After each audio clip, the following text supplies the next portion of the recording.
Muy buenas, soy Uriel Lugo, doctor en psicología, y aquí estamos en Espacio Más de Entrevistas y hoy vamos a charlar con Javier López Menacho. ¿Qué tal, Javier? ¿Cómo estás? Muy bien, encantado de saludarte, Oriol. Para mí es un placer tenerte aquí. Te presento, tú eres escritor, consultor, docente y también responsable de comunicación. Además, también eres autor de varias obras, de las que hoy vamos a destacar la de La farsa de las startups. Y bien, me gustaría empezar un poquito, una primera pregunta para romper el hielo, que es acerca de tu historia, porque tú ahora estás con una faceta más de consultor y de escritor, pero también vienes de, obviamente, de ese mundo, o sea, que hablas con propiedad de lo que has vivido, de lo que has experimentado. Háblanos un poquito de esa historia. Bueno, no sé, en primer lugar, lo que te diría es que cuando uno tiene como varios facetas profesionales, ya sabes que lo que quiere decir es que eres autónomo, ¿no? Entonces, bueno, yo sí que es verdad que cuando me inicié en todo el mundo digital, Ujú, ¿vale? Y en lo que era contenido y estrategia digital en el ámbito profesional, pasé por varias startups, ¿vale? Pasé por ejemplo, por una que se llamaba Let's Bonus, que era ujú, un portal de ofertas de ocio, ujú, ¿vale? Pasé por una plataforma de cursos educativos, pasé por varias startups, también he hecho comunicación para muchas startups de forma freelance, y entonces empecé a ver como un patrón de cómo estaban configuradas las startups, de cómo funcionan internamente, digamos, la esperanza de vida que tienen. ujú. Y fui haciendo una lectura un poco más crítica, más allá de, digamos, los ámbitos oficiales donde se habla de startups, ¿vale? Que esto pues suele ser los programas de innovación y los programas que hace el gobierno para el fomento de la emprendeduría, Ujú, ¿vale? Los discursos que hacen las entidades de crédito y también la manera de captar de aceleradora y de venture capital, etcétera, etcétera. ¿Vale? Entonces, a mí me parecía que todo esto se estaba basando en una especie de fiebre del oro ujú, en el mundo digital y que se estaba dando, digamos, no una información completa de lo complejo que es el mundo startup. totalmente. Y entonces empecé a realizar un ensayo crítico Ujú, que sirviera no para atacar a las startups, ni muchísimo menos, ujú, sino para dibujar un lienzo total de lo que es el mundo startup, de las dificultades que conlleva emprender en el mundo de startup, también para advertir a las personas que se quisieran desarrollar profesionalmente en el mundo startup de los riesgos que eso soporta, de lo difícil que es mantener una carrera profesional a través de startups, ujú. ¿vale? Y que de alguna manera tuviéramos más conciencia a la hora de entender cómo y de qué manera tenemos que emprender en este país, ¿vale? Entonces hice un ensayo pues que es crítico, es bastante crítico, eh, que tuvo mucha gente pues que lo comentaba, pues agradeciéndome que me embarcara en hacer esta lectura crítica, pero también muchos detractores que se sintieron como violentados o algo similar, porque Ujú. tratáramos ciertas verdades del mundo de startups. Y bueno, para eso están los libros de ensayo, para eso están los libros de pensamiento crítico, Totalmente. y lo que se trata es de dar una visión que nos sirva para evolucionar como sociedad, ni más ni menos. Ujú. ¿Por qué tienen esa imagen las startups? ¿Cómo es que generan ese halo o esa, digamos, esfera, ¿no? de éxito, de triunfo, de realmente de revolucionarios? Pues porque tiene un gran elenco de actores de muchísimo poder Ujú, que realizan una lectura acorde a sus intereses. ¿Vale? Aquí estamos hablando, pues, por ejemplo, todos los que son inversores, ujú, que funcionan, digamos, a granel, es decir, invierten en muchas empresas y ujú, saben que con que una o dos les salga bien de las ventas en las que invierten, les habrá salido a cuenta. Entonces necesitan que haya volumen de startups, pues para que alguna de esas les salga bien y compense con todas las inversiones de las demás. porque a los gobiernos le viene bien decir que estamos en un mundo muy innovador, muy moderno y capaz de crear su propio empleo, ¿vale? Por tanto, a los gobiernos les viene muy bien el discurso startups, porque genera una serie de stakeholders que se benefician, pues como las escuelas de negocios, por ejemplo, que tienen mayor número de alumnos y de alumnas, y porque digamos, a las personas que están especulando en el mundo de la bolsa y tal, también le viene muy bien que existan gente que invierta sus ahorros para generar una idea que pueda progresar y se ahorran, digamos, pues todo el camino de generar una empresa, darle sentido y hacerla escalable para muchísima gente. A toda esa gente le interesa decir que tenemos un país súper innovador con un montón de ideas de negocio que nos darán riqueza y prosperidad. Y esto hay que cogerlo con muchas pinzas y hay que hablar de eso. Totalmente. Ahora parece también, Javier, que estamos en una ola que ya lleva años, lleva ya décadas, pero también sigue otra vez subiendo. Y además también hay series de televisión, como por ejemplo está Bad Blood, que es la de Theranos, hay también la serie de Super Pumped, que es la de Uber, y la de We Crashed, que es la de referencia a WeWork, que de alguna forma también nos enseñan también ese lado oscuro, ¿no?, de las startups, es decir, un poquito esa parte que no se ve. Vamos a contar un poquito esas situaciones que a lo mejor la gente no acaba de contemplar o de apreciar dentro del mundo de las startups. Bueno, yo creo que estas series que has nombrado son series que hablan fundamentalmente, aunque también hablan de lo que es el timo de la startup, de lo que pueda haber detrás de la innovación, hablan también fundamentalmente del aspecto psicológico, ¿vale? Es decir, de cómo unos líderes obsesionados con escalar su negocio y con conseguir el éxito, salir en publicaciones económicas dándose la mano con inversores que le den mucho dinero para poder llegar a bolsa, cómo eso puede terminar generando monstruos. Eso es, por ejemplo, Theranos, ¿no? La de True Blue. Exacto. O esta última que la han llamado de forma diferente, que está en Prime, pero que es fantástica esa serie. La serie de Uber y tal también van por los mismos, por el mismo sistema. De hecho, Uber es una empresa, digamos, exitosa. Es decir, sigue funcionando, ha salido a bolsa, etcétera, etcétera. Pero bueno, digamos que la serie se han centrado mucho en el aspecto mental, ¿vale? Y cómo eso puede ir generando cadáveres en el camino, ¿no? Pero personas que pues salen despedidas, que no tienen trabajo mucho tiempo, etcétera, etcétera. Exacto. Pero mi crítica intenta ir también al fondo de las cosas, que es lo material, ¿vale? Porque al final estamos hablando de que el mundo startup genera empleo de muy baja calidad, mal pagado por lo general. Es decir, si tú eres un administrador de sistemas, por ejemplo, que trabaja para una startup, sueles tener un precio por encima, o sea, un salario por debajo de la media. Igual si eres creador de contenido, desarrollador, etcétera, etcétera. Ni que decir tiene que muchos de los CEOs no cobran, ¿vale? Por tanto, tienes que tener una posición social alta y unos, digamos, y unos recursos que te puedan sostener durante cierto tiempo. Exacto. El mundo startup no genera PIB de gran volumen, es decir, este país no se soporta con el PIB que generan las startups.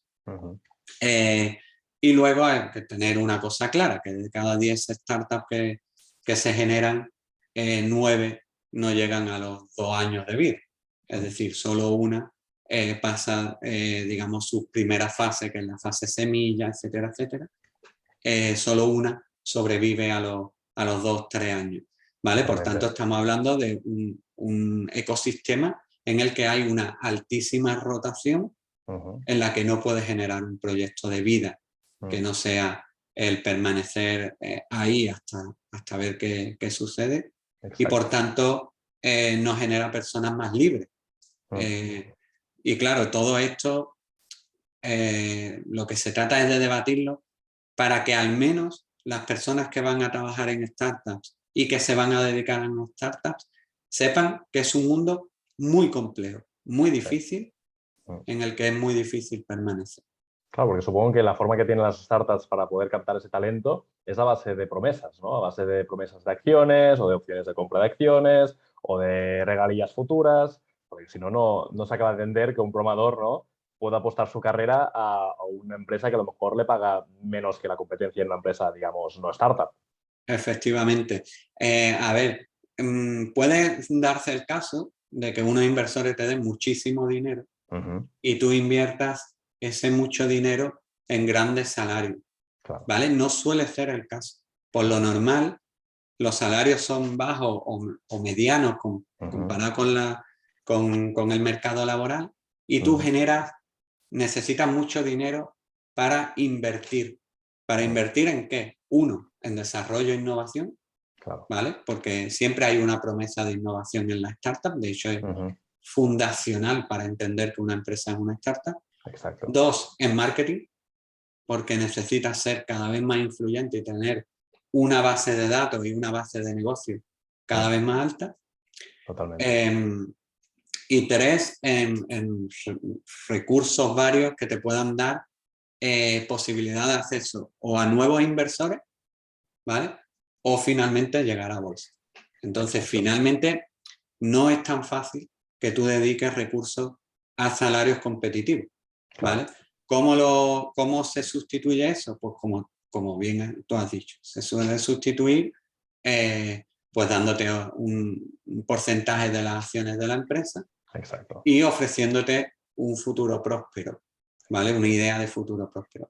¿Qué sucede? Que normalmente el futuro próspero se lo lleva el equipo directivo cuando o bien vende la empresa o sale a bolsa.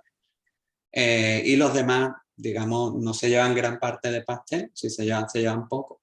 Claro. Y se generan pues muchas promesas que luego no se cumplen y grandes frustrados y frustradas por el camino porque no se cumple esa promesa. Claro. La promesa de la innovación, la innovación en sí, tiene un componente muy romántico que atrae a muchas personas que creen que pasando por una startup va a conseguir impulsar mucho su carrera y estar del lado de las nuevas tecnologías como si fueran Steve Jobs o Mark Zuckerberg, etcétera, etcétera. Y finalmente, ¿qué sucede? Que la innovación no es tanta. De hecho, en España, el mundo startup tiene un alto componente de copy-paste de otros modelos de negocio que existen a lo largo y ancho del mundo. Y luego, a nivel de innovación, lo dicen, no lo digo yo, lo dicen los organismos europeos, no tenemos un país que procure gran innovación. Ya veo, totalmente.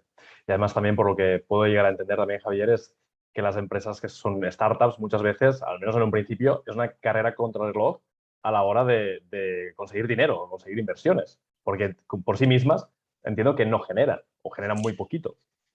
Efectivamente, por lo general las startups en las publicaciones económicas lo que te dicen es cuál ha sido el volumen de ingresos, ¿vale? Pero no te dicen el volumen de ganancias. Exacto, ¿vale? ahí es lo importante, muchas los veces, beneficios. claro, lo importante es cuáles son los beneficios. Por lo general lo van buscando y durante el camino lo que necesitan es inversores. Y a los inversores, ¿cómo se les conquista? Pues hablando de crecimiento en volumen de usuarios, de crecimiento en personas registradas, en popularidad, etcétera, etcétera.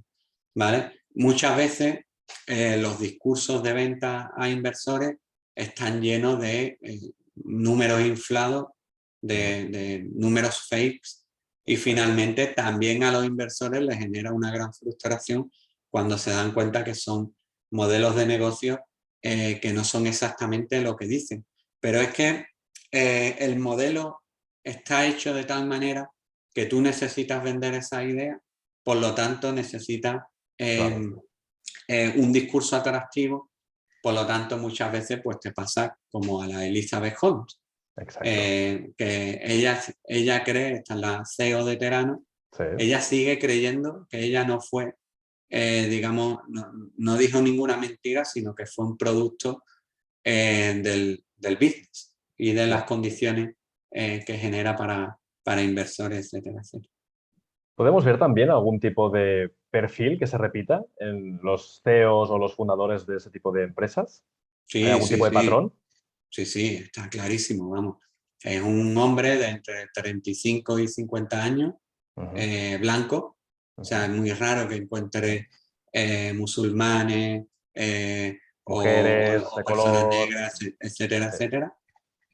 No, por lo general es un mundo que cumple, digamos, a grandes rasgos el perfil heteropatriarcal, ¿vale? Ujú, Personas de familia de rango medio o alto, ujú, que tenga, digamos, un buen sustento detrás ujú. y por supuesto, mujeres, personas trans, etcétera, etcétera, no se suelen ver en Silicon Valley. De hecho, Silicon Ujú, Valley y los hubs tecnológicos que están sucediéndose detrás, pues como puede ser ahora eh, Oriente Medio ujú, o los grandes hubs europeos repiten estos patrones.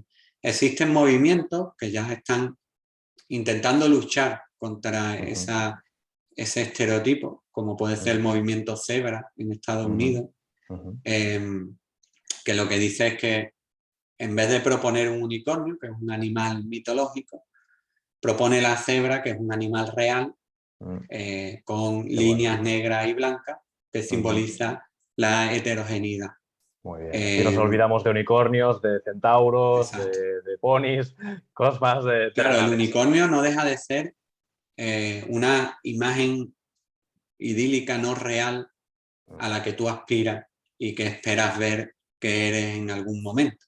Exacto. Pero muchas veces eso no sucede. Por tanto, este movimiento lo que aspira es a un crecimiento más real, más Ujú, colaborativo, exacto. más poco a poco. Lo que pasa es que la propia idiosincrasia del mundo startup, que se basa en modelos altamente replicables, Ujú.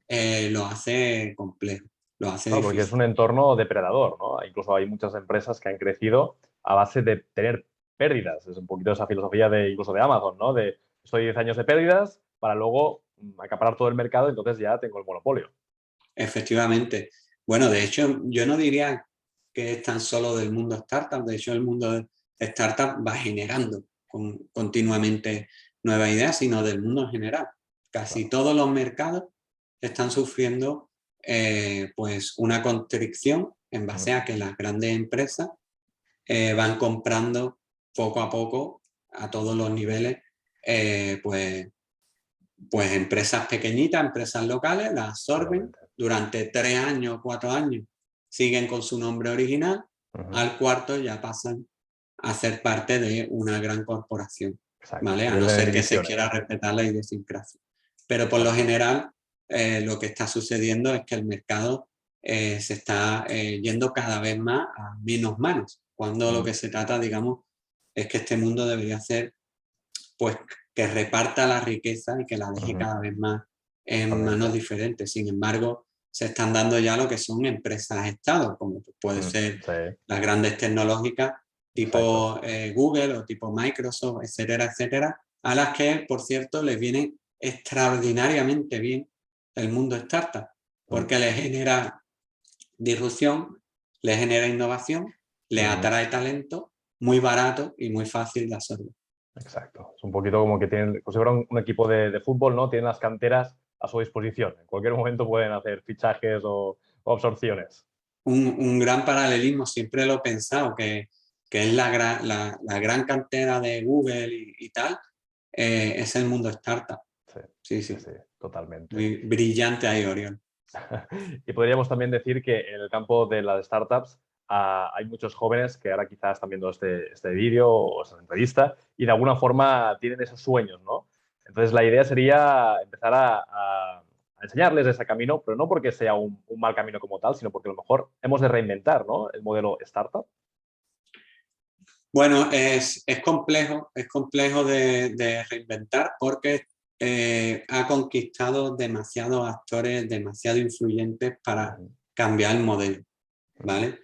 Pero lo que sí podemos generar, y creo que en eso tenemos responsabilidad todos los actores sociales, es una mentalidad más realista de lo que es acceder al mundo startup. Es decir, el mundo de la especulación, de la bolsa, que se basa en sectores innovadores para obtener grandes beneficios, eso es muy complejo quitarlo de este mundo y va a seguir existiendo, ¿vale? Pero lo que sí podemos es generar condiciones para que estos jóvenes entiendan que es un mundo muy complejo, de alta resiliencia, y que necesitas, digamos, mucho conocimiento y mucha dosis de realidad para enfrentarte a él con las mejores armas posibles. Totalmente. Hay también un cambio de paradigma, porque sí que es verdad que hace unos años se vendía o se planteaba mucho la idea del océano azul, ¿no? Ese océano en el que las empresas pues, podían crear nuevos entornos donde se podía cooperar, pero no sé, a mi entender, a lo mejor también Javier coincidís o no, creo que como que el océano rojo continúa muy presente, porque se vende mucho la idea esa de vamos a cooperar entre empresas, pero luego al final, como bien decíamos antes, ¿no? Hay muchas grandes corporaciones que acaban en ese mercado de competitividad o de depredación total. ¿Cuál es tu opinión? Sí, bueno, muchas de las startups nacieron, digamos, al rebufo de la economía geek, que lo que prometía era una economía muy colaborativa y capaz de apoyarse todos los actores pues, para ir creciendo en común. Esto al final, el mismo mercado, pues basado en este capitalismo un poco salvaje, al final lo que hace es que deshila las alianzas y digamos los hilos colaborativos entre entidades y demás. ¿Por qué? Pues porque el mercado a final de mes pues necesita pagar la nómina de todo el mundo, necesita tener recursos económicos y esto te lleva a un cortoplacismo y a una mirada más corta que larga, ¿vale? Entonces, digamos, esto se intenta, es que es muy paradójico, porque por un lado estamos hablando de estas dinámicas de mercado, donde tú quieres comprar pues para crecer y tal, y al mismo tiempo, cuando a los directivos de estas grandes empresas se le pone un micrófono, pues está hablando de cooperación, de competencia, que dicen ahora, que es la mezcla entre colaboración y competencia. Es decir, que cuando tu competencia termina entendiéndola como un aliado. Pero una cosa es el discurso oficial, que es bonito, y luego está el discurso real, que es las acciones materiales que realiza tu empresa. Claro. Y eso, ahí hay un bracket, ahí hay una ruptura que todavía queda mucho camino para unir. Lo ideal es que, digamos, la ciudadanía tuviera mecanismos para fomentar todos los espacios colaborativos, de manera que no hiciera que el sujeto sea dependiente de pocas manos, sino de muchas manos. Pero todavía queda camino. Claro, porque entiendo también que hay una parte, Javier, que se basa en la educación, ¿no? Porque ahora está pensando, las empresas o startups tienen responsabilidad, pero también los usuarios finales también tienen la responsabilidad. Me viene a la cabeza, por ejemplo, el caso ahora de Shein, esa empresa china de ropa, ¿no? Realmente tú puedes ver un modelo que es depredador, en el sentido de que estamos dando un monopolio del ámbito del flash, del consumismo flash, ¿no? De la ropa, pero hay mucha gente que compra. Al final es o apoyas al emprendedor o emprendedora local que tiene una marca de ropa ecológica, pero que a lo mejor pagas más, o acabas teniendo prendas de ropa por 3 euros o 5 euros venidas de la otra punta del mundo. Sí, bueno, estamos en la paradoja de siempre. Queremos ser muy conscientes, queremos apoyar este mundo, pero luego las condiciones materiales de la gente son sueldos por lo general bajos, la precariedad está muy instalada en la sociedad. Esto genera que finalmente te busque la vida casi de cualquier manera, ¿vale? Y hacemos cosas muy paradójicas. Por ejemplo, no sé, consumimos de manera brutal en Amazon y Amazon deshilacha completamente el mercado local y el mercado de cercanía, y sin embargo se hace una y otra vez.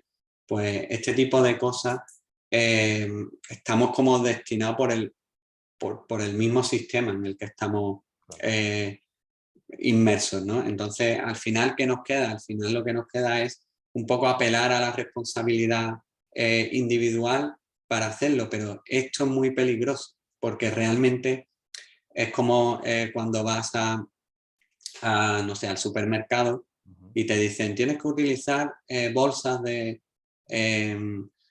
ecológicas o bolsas de cartón y tal. Y luego toda la producción está llena de plásticos, ¿vale? Es decir, eso es muy paradójico y no se puede hacer responsabilidad individual de dinámicas sociales colectivas, ¿vale? Por tanto, ¿cuál es la manera de cambiar las dinámicas de consumo? No pasa por lo individual, aunque queramos, aunque sea positivo realmente, sino pasa por el empoderamiento colectivo. Pasa porque tengamos la fuerza como colectivo para negarnos pues, no sé, pues a determinadas plataformas que nos dan cosas muy baratas a costa de tener un mundo visiblemente peor. Totalmente. Javier, nos acercamos ya al final de la entrevista. La verdad es que me ha pasado el tiempo volando y el tema de startups yo creo que da para 2 y 3 entrevistas más. Me gustaría dar un último mensaje quizá a gente que lo está viendo, futuros emprendedores, empresarios, empresarias, gente que a lo mejor pues, tiene ganas de emprender. ¿Qué último consejo, qué último mensaje más de ánimos les podríamos mandar a estas personas que nos están ahora mismo viendo? Vale, yo creo que el primero, el más básico, es la necesidad formativa, ¿vale? Formación. Formación para conocer la realidad y para ser sujetos más libres e independientes en esta realidad, ¿vale? Y tomar buenas decisiones.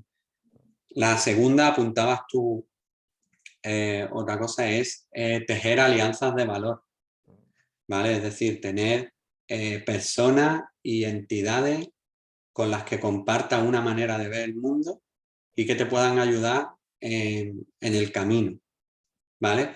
Y la tercera, cuidar la sobredimensión de coste y de volumen de tu empresa antes de tener un mínimo de recursos para cubrirlo, ¿vale? Muchas veces la misma dinámica del mundo startup te lleva a una aceleración rapidísima y esos pasos hay que darlos de manera ordenada, de manera un poco lógica, ¿vale? Entonces, no precipitarse, madurar mucho la idea antes, madurar mucho el plan de negocio antes de llevarlo a cabo y hacer un plan económico real, no un plan económico, digamos, utópico, sino intentar basarse en la experiencia para ir perfilando aquellos aspectos que te puedan servir, ¿vale? Ya hay metodologías como la Lean Startup, etcétera, que te ayudan a funcionar de manera científica, ¿vale? Hay que buscar la manera más científica que nos aleje de previsiones un poco etéreas, ¿vale? Por tanto, formación, alianza y planes realistas. Yo creo que por ahí podés empezar. Está fantástico. Me venía a la cabeza esto de la velocidad, porque las startups sobre todo se caracterizan por la velocidad. Pero un poquito sería como conducir, porque si tú no sabes muy bien cómo conducir, como te metas dentro de una autopista, sí, irás muy rápido, pero a la primera curva o al primer giro te estamparás. Así que hay que vigilar también a la hora de la velocidad. Hay que primero tener dominio antes de correr. Tienes toda la razón, Muriel. Pues Javier, ha sido un placer. Para la gente que quiera comprar el libro, la farsa de las startups, ¿dónde puede comprarlo? ¿Cómo puede llegar a él? Bueno, este es un libro de 2018, Sí. por tanto, 2018, sí, 18. Sí, 18. Por tanto, es muy difícil que esté en el circuito de librería así tranquilamente. Yo lo compré en librero... FNAC. En FNAC estaba. En el FNAC de Sí. Barcelona, ahí Qué bien. lo conseguí. Qué bien, O sea, qué que se bien. habrá reeditado. Me alegra que esté todavía en el circuito, Sí. pero en cualquier caso, cualquier librero y librera se lo pide y esto está distribuido por UDL, que es una de las grandes distribuidoras de España, Entonces no hay problema, eso en un Perfecto. par de días ya, Estupendo. o en un día, con la velocidad que se hacen ahora las cosas, ya lo tienes en tu librería habitual. Está Así que fantástico. nada, ahí Y lo dejo. para la gente que quiera contactar contigo, una página web. Bueno, pues está mi web, que es javierlopezminacho.com, Muy y bien. también yo soy un ser de redes sociales. Así Muy que bien. en casi todas las redes sociales con López Minacho, que son mi apellido, ya Fantástico. me pueden contar, y encantado de hablar, no solo de startups, sino de cualquier cosa que podamos establecer una buena y productiva conversación. Está estupendo. Pues animo a la gente que vea este vídeo a que pueda adquirir el libro y también a contactar contigo. Ha sido un placer, Javier. Seguimos en contacto. Muchas gracias. Un abrazo. El placer ha sido mío. Un abrazo muy fuerte. Cuídate. Chao.